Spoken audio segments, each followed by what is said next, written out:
Welcome to our YouTube channel. What is sprue bush?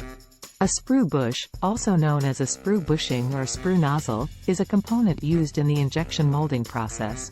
It is a cylindrical fitting that connects the injection molding machine's nozzle to the mold's runner system. The sprue bush serves as a connection point between the machine's injection unit and the mold cavity. It allows the molten plastic material to flow from the machine's nozzle into the mold's runner system, which distributes the material to the various cavities in the mold. Here are some key points about the sprue bush. Locating. The sprue bush is typically located at the entry point of the mold cavity or runner system. It is positioned in the mold's parting line, where the two halves of the mold meet. Design and construction. Sprue bushes are often made of durable materials such as hardened steel or high-temperature alloys. They are designed to withstand the high pressure and temperature of the injected molten plastic material. Flow control.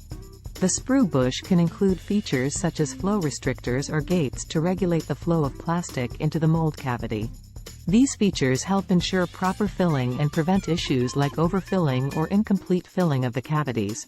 Removal and maintenance. Sprue bushes are generally replaceable components. They can be unscrewed or disassembled from the mold for maintenance or replacement if necessary. Size and shape. The size and shape of the sprue bush depend on the specific requirements of the injection molding project.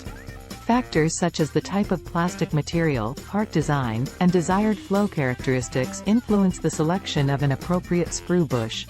The sprue bush plays a vital role in the injection molding process as it allows for the controlled and precise delivery of the molten plastic material into the mold.